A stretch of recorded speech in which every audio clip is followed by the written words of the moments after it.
you are potentially looking at a big blue screen and a tiny little circle in the corner with my face in it. Don't need to see me. Italeri, military German motorcycle with sidecar. It is now November 2025, and this is the second kit that I've built this year. Because I just haven't been on it. If I'm honest, I've been fishing with my lad.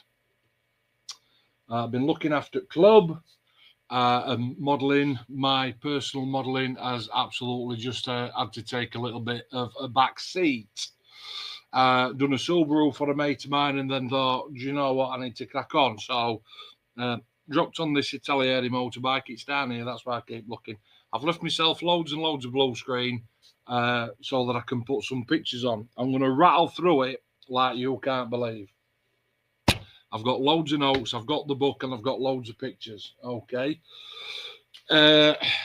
We'll get to how's the kit go together. We'll save that right till the end. This kit has got 1, 2, 3, 4, 5, 6, 7 big sprues and one little one. Now, the thing that you need to know about this particular kit, once you start building it, and we'll just fast forward into the middle of the book there, and you want part number, I don't know, part number 16, no, part number 128, you're having to go through every sprue because none of the sprues are lettered or numbered. So you're literally on a hunt straight away. Now, if that puts you off, so be it. I wouldn't let it. It's part of enjoyment. It's part of what we do. So just crack on with that. Okay. In those 2, 4, 6, 7 sprues, one of them is full of wheels. One of them is full of a black sort of soft plastic that's got the seats in it and a little bit of hose pipe work. One of them has got the two sides of the sidecar, and then all the rest of the sprues are all the gubbins matched in. So what we're going to do, we'll just dive straight in. We'll start at number 1, sidecar. Now, I didn't build the sidecar on this particular kit. The reason that I didn't do that is because I know what it's like. I have built the BMW 1 in 9, the Zundap version of this Italeri kit. I did that last year, might have even been the year before. So I've sort of fulfilled the destiny, if you will, of building the sidecar. So I felt like I didn't need to. Plus, I just wanted the standalone motorbike. I have titled this video sort of like post-build chat and helpful tutorial, if you will. So the least I can sort of extend to you is how does that sidecar go together. I have got some pictures that I'll put up onto the screen. Okay. Sidecar is 2 halves that go together. Obviously, they need priming and painting on the inside before you glue them together. And then there is a little bit of a foot warmer that goes in the well. Okay.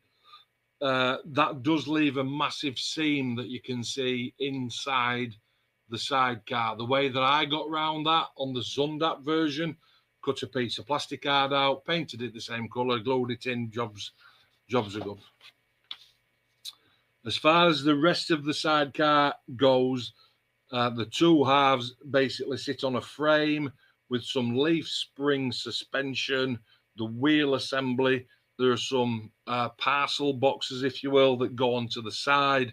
Relatively easy. It's no drama, and it shouldn't cause you any problems at all. All I will say, once you've actually built it and you've sat it onto the frame that it comes on, it sort of tells you then to start attaching little bits where the pill boxes sit on and the ammunition boxes don't. Well, I'm saying don't. I'd advise you not to. Get it all painted. All those little attachments, they're all drill holed, so they have got an exact locating place where they're going on. So you're not guessing. As long as that little area is free of paint, so that your glue sets, you don't need to put all those little attachments on. Okay. So I basically started session 1, the first session that I did, once I'd sort of read through the book, which I'm flicking through now, the first thing that I wanted to do was get the fuel tank sorted. What's that all about? So, as you know, when I build aircraft, I'm more of a backwards builder, and I'll do the armament first. This particular piece had no kind of sequence to it. As I was building it, I was looking forward in the instructions and gluing the wheels together and that kind of thing. Okay. As far as the actual build itself is concerned, this is going to be literally here, there, and everywhere. Because, like I said, for session 1, S1, I put the fuel tank together. I think the reason that I did that, thinking back, is because obviously it comes as 2 halves. I knew that there'd be a seam to sand. And again, sort of like backwards builder thinking, what you don't want to do is start building like the frame and the engine and get all that sorted, and then right next it's fuel tank, to sort of like come across, all right, well, I've built it, now I've got to sand it, I've got to fill it, I've got to sand that, and blah blah blah. So obviously I've looked through a book and thought there's going to be a seam line straight down the center of that fuel tank. Let's get rid of that by building it now, sanding it, and getting all that ready. Okay. Once I'd done that, session 2, so that I actually started it, sorry, on the 19th of October, bearing in mind that today's the 6th of November. Okay. So that was all I did for session number 1, the fuel tank, 19th of October. Into session 2, which I think what day after, the actual frame itself, which is depicted in step 20. Yeah, 20. And again, I'll try and get some photos to put these up. It comes in 2 halves. And again, there's a seam line. There's a bit of a seam line to get rid of, but it's no drama. It's nothing. And you have to scrape. There's a little bit of flash. So scraping them, and there are some, even though it's a tubular frame, there are still some seam lines on those tubes. So again, a gentle scrape with the blade, and that'll get rid of them. Once I've done that, dry fitting the engine parts together, which is step 17, 18 and 19. Definitely got a picture there. And sort of like pouring it inside that frame to see how it fits, where it clicks in, that kind of thing. Make sure that we're all okay there.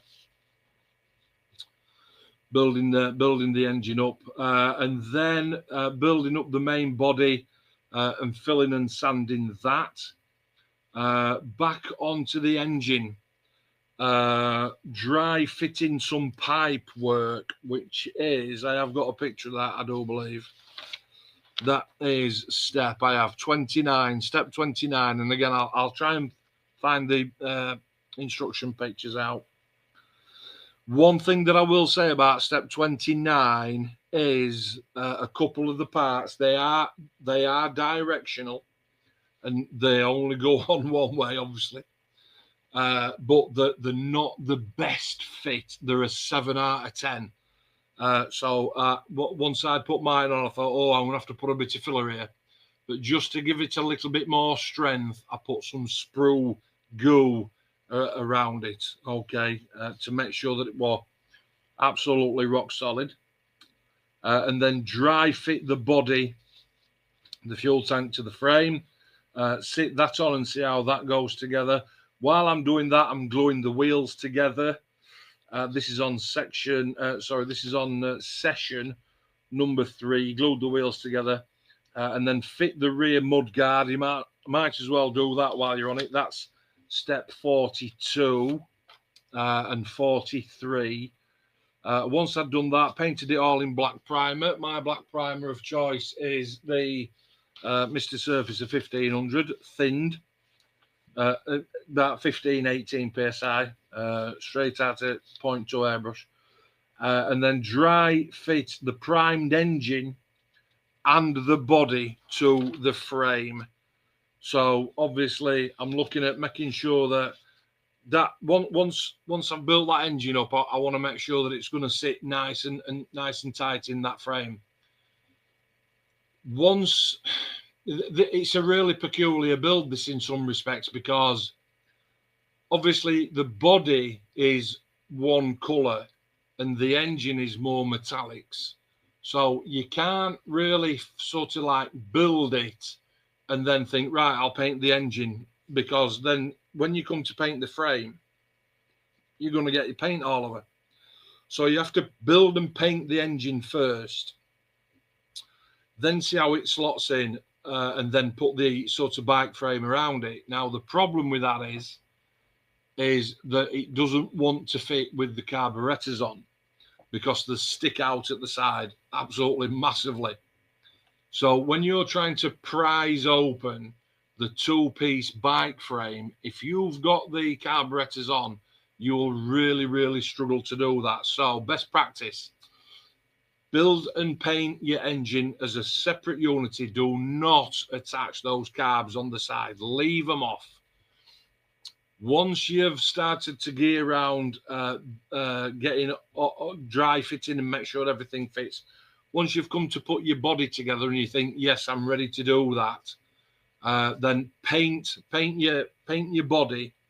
And even though it comes together at the top and you think, oh, that's a nasty seam, don't worry about that, because the petrol tank covers it all up. Once all your engine's in and the wire, all the wiring loom and everything else is in, you can't see any of the seams. So paint your bike frame, prime it and paint it in the color that you're going to do it in, then slip your engine in. Okay. Which is instruction part number 34. And even that is showing you to actually put the carbs in, but don't do that. So we started on 18th of October, if you remember. By the time we session 3, I've done loads and loads of work on session 3. Session 3, for me, it must have been where I was having a couple of days off, and I sort of like just came up here and just absolutely hammered it. Session 4, then, I didn't start until 26th of October. And again, that suggests to me that I was at work for 6 days. And I work shifts, so I'm usually tired by the time I get home. So on 26th of October, started session 4, and I painted the engine and the carburetors, and I've dry fit all the parts that I needed to do to make sure that that little sort of synopsis, if you will, of the build sequence was done. Came in next day, session 5, and the seat. I think I've got a couple of pictures of seat. I primed the body in black, and I painted it in the main colour. Now, I did choose a different paint to paint this in, and I'm going to offer it up to my camera. It's that one. I know that I'm a tiny little circle in the bottom of the screen, and you might struggle to see it, but it's the new, well, I'm saying no, it's relatively new to me, Ammo acrylic colours, and it's the Atom range. And the paint that I chose to paint the frame was Dunkelgelb, which is Atom 20012, and put that back up there now. I did buy a bottle of their thinners as well. Whether it's that thinner or your preferred choice of thinner, you do need to thin that paint down for airbrush use. But that's what I did on 27th. Session number 5, painted the main bike frame. So I've literally been at it for 4 sessions, and after 4 sessions, I've built the engine, I've painted it, I've primed it, painted it all up, stuck all the little attachments on, I've put the rear mudguard on, I've started looking at how it's all going to fit together, lots and lots of dry fitting. Okay. Relatively easy, very easy. On 28th, session number 6 came in and dry fit the rear wheel assembly, and I think that is step number 48. It is, yeah. So already I'm up to step 48, and that's after 5 sessions, and they weren't particularly long. dry fit the rear wheel assembly. I dry fit the front wheel assembly. And again, I think I'm going to hopefully marry this conversation up with some pictures. As far as difficulty is concerned, no difficulty whatsoever. Very, very simple, very easy to follow instructions. Very, very simple. No problem at all. Okay. On the same time, on the same day, dry fit. All this is dry fit. Dry fit the front and the back wheels to sort of see how that's looking. Slip the engine in, see how that's looking. Absolutely no problems at all. Sat the fuel tank on the top, and everything's sort of like, oh, this is nice. This is starting to look like a bike. Getting ready to sort of engage my head around the front end, that kind of thing. And then that one on 28th. Lots and lots of dry fitting, all that, and plus the fuel tank. And then started on the wiring loom, and that is where you take a big intake of air, and you say, I'm going to focus here because all up to that has been relatively simple. As soon as you start looking at that wiring loom, it can be quite daunting, if I'm absolutely honest. It's sort of like, oh, bloody hell, you know, it can be very hard to follow, but it's not, it's easy. Started on the wiring room. That was 28th of October, and again, I must have been back at work then because I didn't come back up here then until 3rd of November. And on 3rd of November, once I was happy that everything were going to sort of like fit together, and the parts that are left on the sprue, can I just cut them off and paint them individually and attach them from the side? If I glue all this together now, is it going to hinder the rest of the build? And I kind of decided that it wasn't. So on 3rd of November, came up here after work and got it all glued. So I'm talking about, I put the engine into the frame. Once the engine's in, I can glue the top. And sort of clamp that together. Once that's done, I can glue the carburetors onto the side. Absolutely no problem with that at all.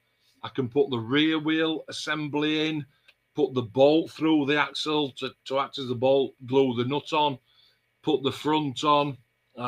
Absolutely no problem at all. And all of a sudden, because I'd sort of treated those as sub-assemblies, if you will, all of a sudden, on 3rd of November, from 19th of October, I've got a bike that's come together. I must have been on a late shift because all I've written there on 3rd of November is all glued and I let it set. So on 4th of November, the day after, that's when I came in. I'd actually taken the book to work on that night. I were on nights, that's the thing. I'd taken the book to work to have a look at the wiring loom, which is on page 14, and it's step number 68. When you look at it, like I said, it can be a little bit, oh, Jesus Christ.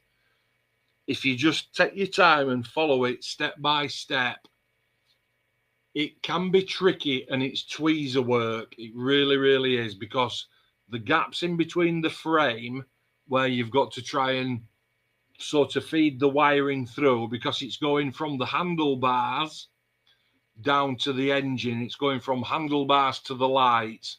It's going from, I'd say, the front wheel for the braking system up through past the front forks and twining round and onto a little pivot onto the handlebars. So it can be fiddly, I'm not going to lie.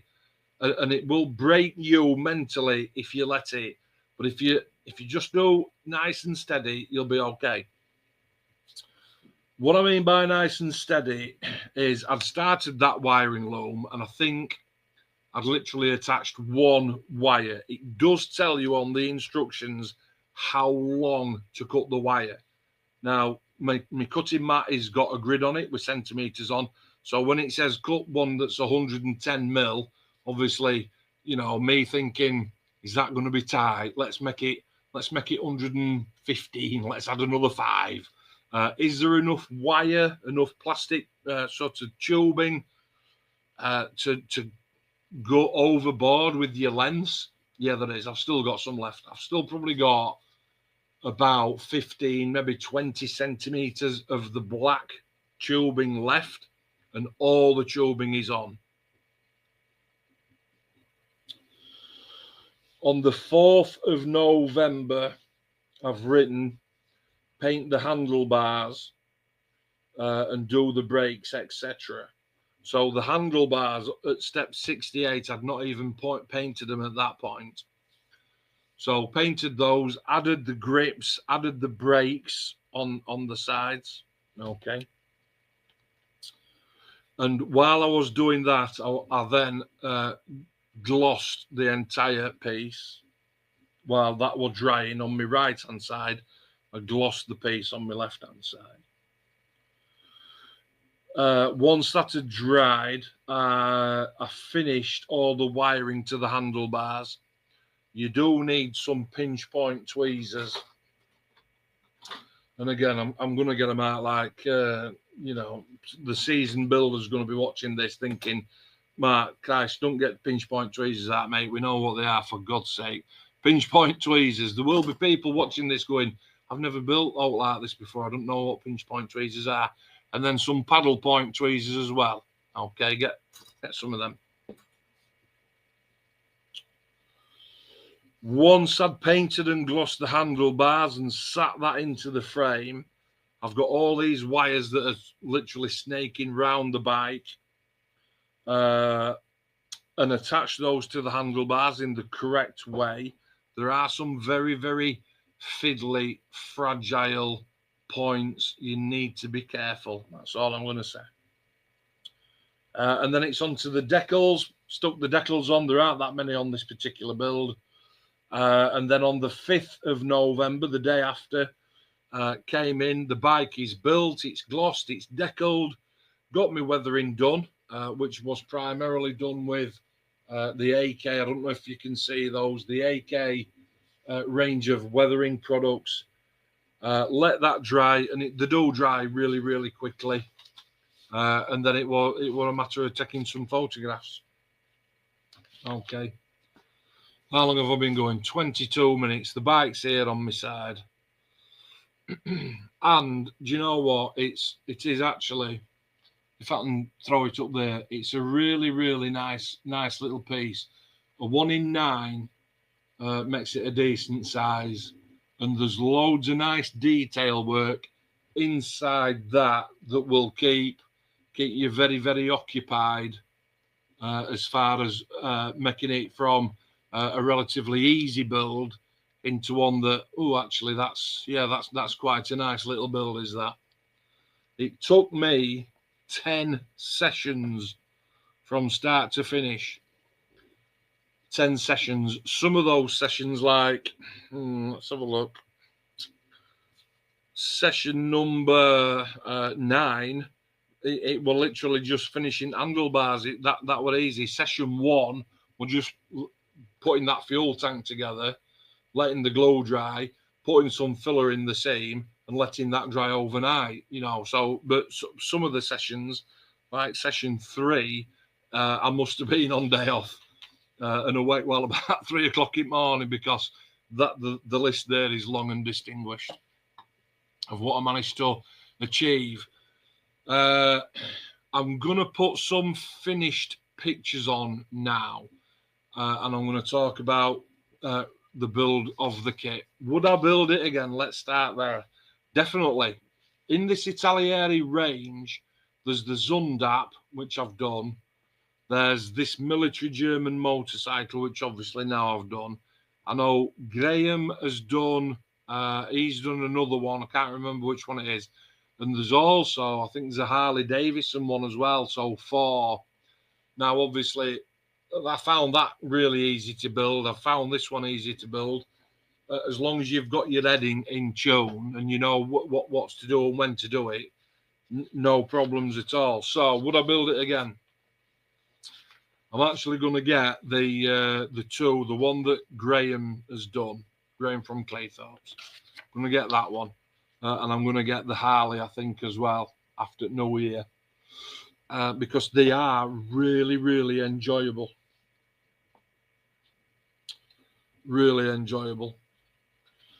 Once you've done that sidecar and you start into engine, it goes into your side frame, as I've said. You just have to sort of be wary of, am I painting this now? Am I doing this? And you have to work it out. That's what half of this hobby is.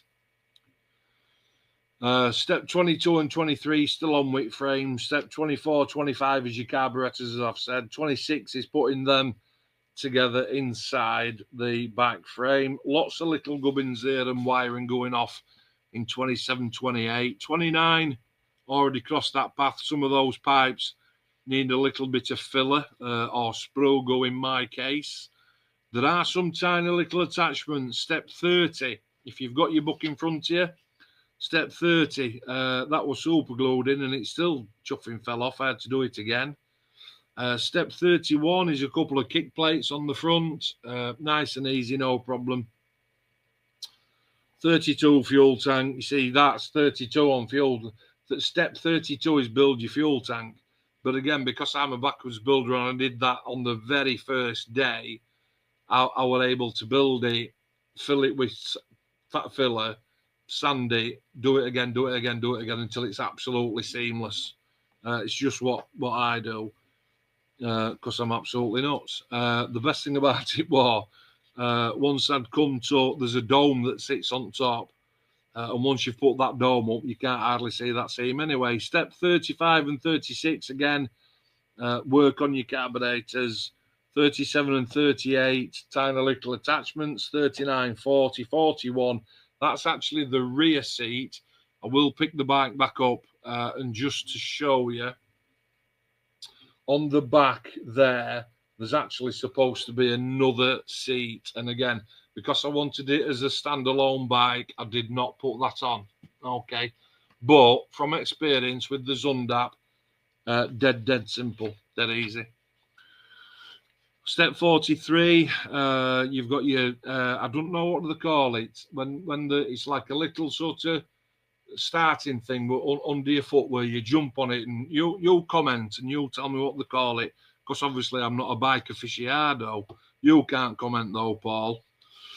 Is it like a kick-starting pedal, whatever that is? I don't know why I'm doing this with my leg. Step 47, again, it says glue your wheels together.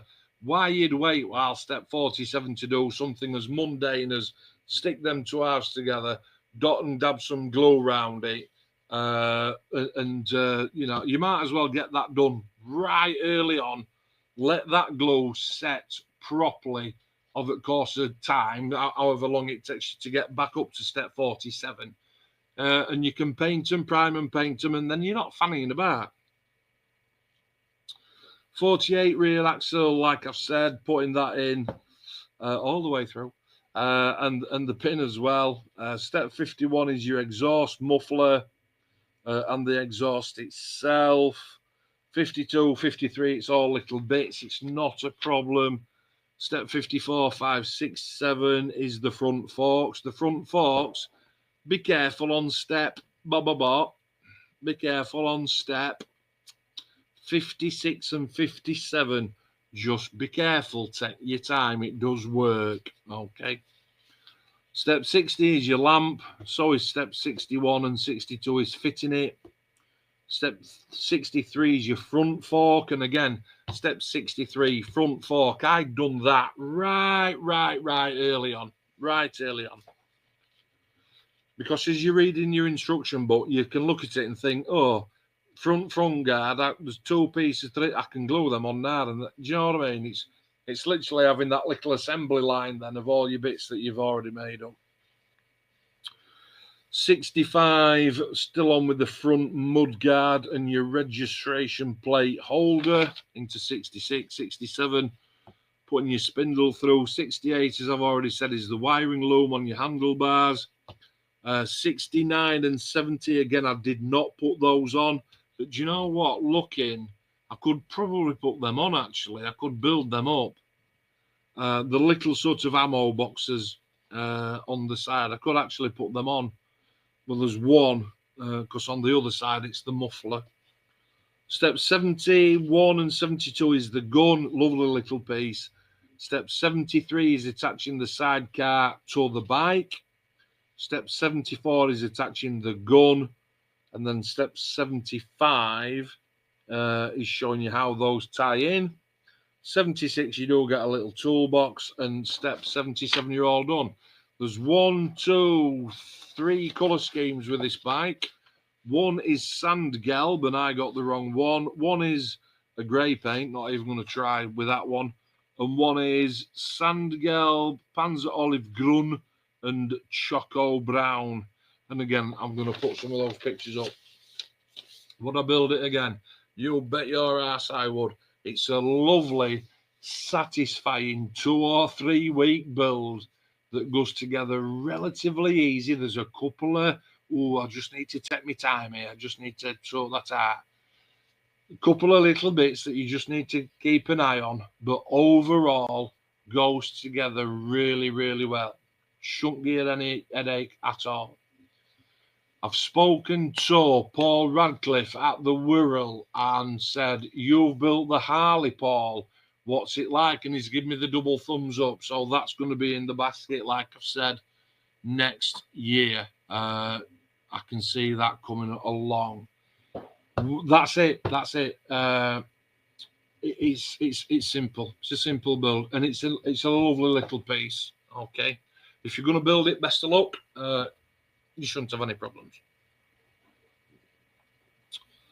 What's next? Next, well, I'm torn because I haven't got a massive stash, but the kits that I have got are nice kits. So I've got the 1 in 24 Hawker Typhoon, the big one.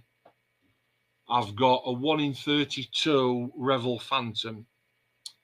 I've got a 1 in 32 Trumpeter twin seat A10.